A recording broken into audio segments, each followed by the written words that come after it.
तुम जिस चीज के लिए रो रहे हो तुम्हें उसके लिए रोना ही नहीं चाहिए। श्रीमद् भगवत गीता में एक श्लोक आता है, अशोच्यानन्व शोचस्त्वं प्रज्ञादावांश्च भाषसे गतासुन गतासुश्च नानु शोचन्ति पंडिताः। मतलब कि तुम उन चीजों के लिए दुख कर रहे हो जो तुम्हें कभी करना ही नहीं चाहिए और फिर भी ज्ञान की बातें कर रहे हो। सच्चे ज्ञानी न तो जीवित के लिए शोक करते हैं ना ही मृत के लिए शोक करते हैं। अब इसे गहराई से समझो।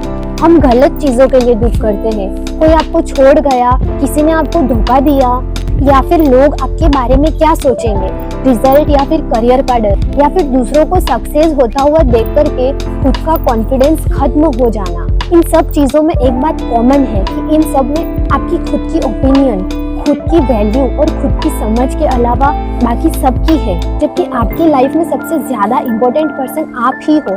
कोई क्या सोचता है ये कभी मैटर ही नहीं करता है। आप सोचते हो कि सब खत्म हो गया, लेकिन एक्चुअली में तो वो कभी आपका था ही नहीं। और जिस चीज को आप अपना एंड समझ रहे हो वो बस एक नई स्टार्ट है।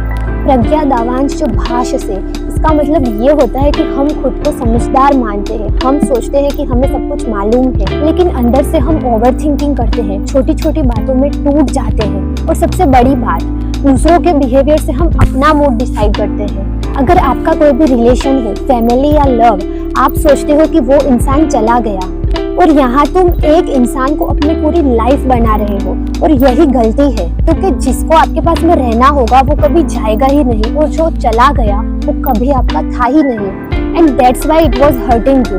पर किसी के जाने से कुछ खत्म नहीं हो जाता, उसकी जगह वहाँ पर एक नया स्पेस बनता है जहाँ पर कुछ नया होगा, जहाँ कोई नया इंसान आएगा।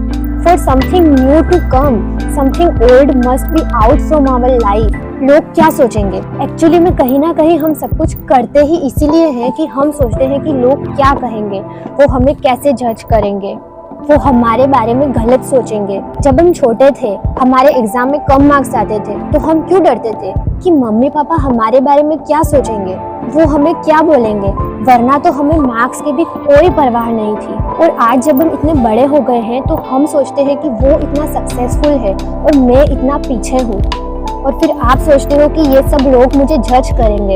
And every time it is about लोग क्या कहेंगे। लोग तो हमेशा कुछ ना कुछ कहेंगे। It will never stop, but it can stop if you stop listening them and start focusing on yourself. They only say what best they know and they know only this much. अब failure in exam और life, actually में failure तो कुछ होता ही नहीं है। अगर आप कभी भी फेल हो जाओ किसी एग्जाम में या फिर अपनी लाइफ की किसी सिचुएशन में, तो आप सोचना कि ये मेरे लिए एक नई अपॉर्चुनिटी है, मैं इसमें कुछ नया सीख सकता हूँ। क्योंकि जो फेल्यूर होता है वो एक स्टार्ट की तरह होता है, एक न्यू स्टार्ट की तरह होता है। वो आपका एंड नहीं होता है, आपको एंड लग रहा होता है, लेकिन एक्चुअली में वो एक स्टार्ट है। It is opportunity to do something new, to learn something new and to explore your life. आप सोचिए कि मेरे पास में एक नया चांस है। अभी आप पर डिपेंड करता है कि आप सोचो कि एक मेरे पास में नया चांस है, या फिर आप उसे लेकर के बैठे रहो और उदास रहो कि अब मैं आगे क्या करूंगा। Because failure is not failure, it says I am a new opportunity to learn, to grow and to make your life view vivid. Failure in exam और life is not your identity, क्योंकि तुम इन सब चीज़ों से बहुत बड़े हो। Actually में दुख हमें इस बात का नहीं होता कि हमारे साथ में गलत हो रहा है या फिर चीज़ें गलत है। दुख हमें इस बात का होता है कि जो रियलिटी है हम उसे एक्सेप्ट नहीं करते। अगर आप रियलिटी को एक्सेप्ट कर लो कि हाँ ऐसा है, और फिर आप एक डिसीजन लोगे, तो ज़रूर आप उस सिचुएशन से बाहर निकल पाओगे। So it is totally about you. आप जितना अपनी खुद की इम्पोर्टेंस को अपनी लाइफ में बढ़ाओगे, खुद पर फोकस करोगे, खुद पर काम करोगे, नई चीज़ें सीखोगे, फिर जब आप खुद की सिचुएशन को ऑब्जर्व करके देखोगे कि रियलिटी में तो ये सब कुछ था ही नहीं, मैं ही इसे सोच सोच करके कॉम्प्लिकेटेड कर रहा था।